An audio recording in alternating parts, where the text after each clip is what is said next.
continuamos con los videos de recordatorio, perdón, de los flip-flops y de los temas introductorios a los temas secuenciales. Bueno, antes de entrar al siguiente flip-flop, prácticamente tenemos que recordar un poco lo que nosotros entendemos sobre un sistema síncrono o una señal síncrona y un sistema síncrono o una señal síncrona, ¿sale? ¿Vale? Prácticamente la referencia es síncrono, que viene para nosotros de sincronía, que prácticamente medible, que lleva una secuencia. El asíncrono es prácticamente que no la lleva, ¿sí? El ejemplo que yo doy es, por ejemplo, una señal síncrona es nuestra señal de referencia para los relojes, que va de un pulso cada segundo, y entonces cada segundo es una generación síncrona. ¿Qué es una señal asíncrona? Prácticamente es una señal que se puede generar. Sabemos que se va a generar, pero no sabemos exactamente en qué tiempo. Mi ejemplo burdo que utilizo, pues es un temblor, ¿verdad? Sabemos que va a temblar, pero no sabemos cuándo vaya a temblar. El día que suceda, pues se tomarán las medidas ya entendidas de qué es lo que se tiene que hacer. Entonces, bueno, es algo muy parecido a un sistema secuencial asíncrono y un secuencial síncrono. El secuencial RS o el biestable RS prácticamente se considera como un sistema asíncrono. ¿Por qué? Porque nada más depende, en este caso, de las señales de entrada, los estados de memoria o la condición de memoria para generar un estado de salida. Pero vimos que tiene una ambigüedad ahí cuando RS son 1. O sea, cuando digo que brinque y que no brinque, entonces ahí hay una ambigüedad. O lo hago o no lo hago. Entonces, bueno, para quitar esas ambigüedades, vamos a trabajar con sistemas secuenciales síncronos. ¿Sale? Hablando de la cuestión de hacer su sistema combinacional. Posteriormente entraremos con contadores síncronos y asíncronos, que vamos a encontrar una pequeña diferencia en la forma en la que se van a implementar. ¿Sale? ¿Vale? No se van a confundir todavía con eso. Pero sin embargo, pueden preguntar. Y bueno, prácticamente el asíncrono, como les decía, el estado siguiente se toma a partir del estado de memoria y las condiciones de entrada. Únicamente eso. Cuando tenemos un sistema síncrono, pues bueno, aquí ya va a cambiar un poco la cosa. Vamos a terminar por tener una entrada de control llamada de reloj, ¿sale? ¿Vale? Pero en realidad es una terminal de control que va a estar asistida para llevar una mejor control de las combinaciones de entrada con el estado de memoria. ¿Eso qué quiere decir?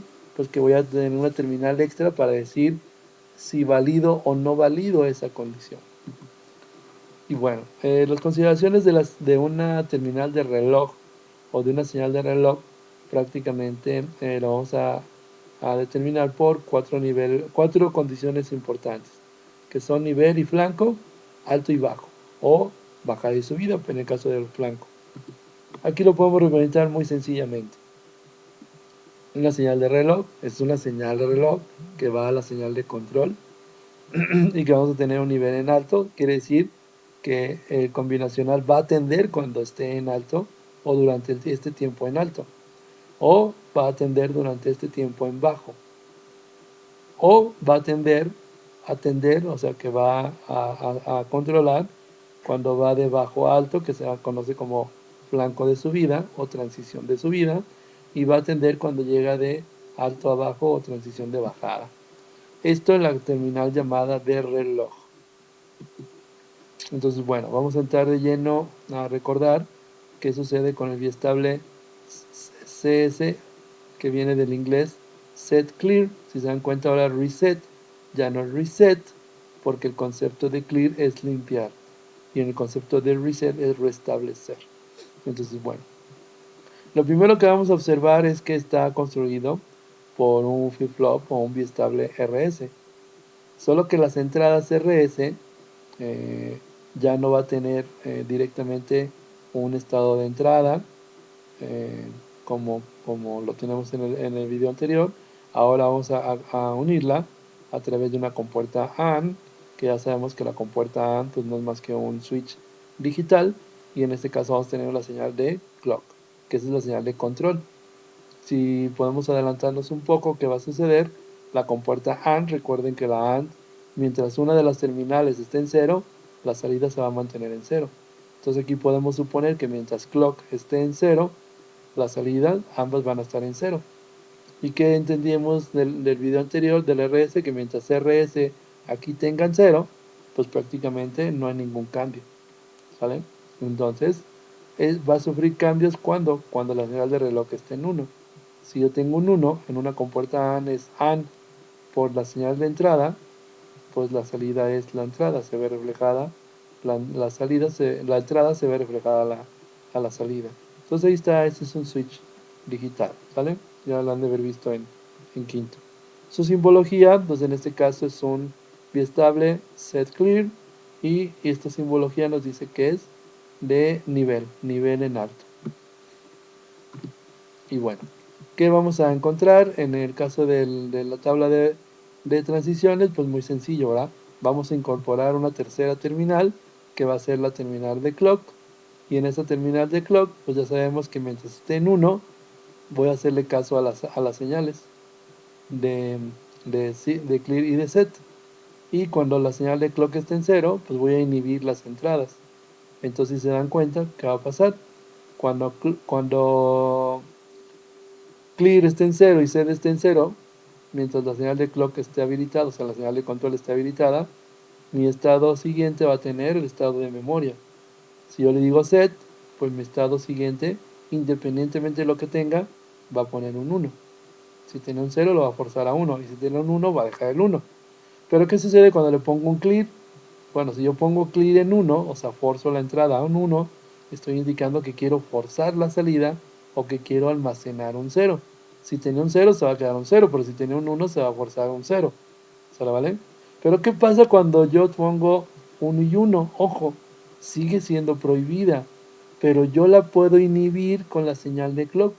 Cuando yo sepa que set y clear van a tener un 1, pues entonces la señal de clock la elimino, y en ese momento, sin importar que tenga la entrada, voy a tener el estado de memoria. Y así es como puedo controlar, inhibir un poco más la prohibición que tiene el reset set y el set clear.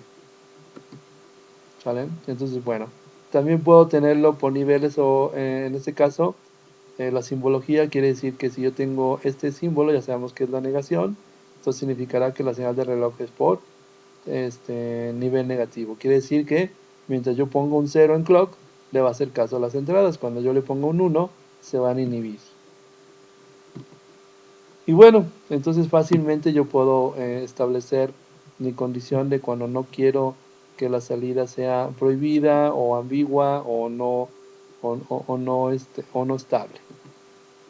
¿Sale, vale? Entonces, bueno, este fue nuestro flip-flop set clear, en el cual aprovechamos para recordar que tenemos entradas síncronas de control a los biestables, y la sincronía tiene que ver con estado en alto, estado en bajo, transición de subida, transición de bajada, y eso nos va a permitir tener un control de cuándo en realidad habilitar la condición de entrada para que surja la combinación, ¿sale?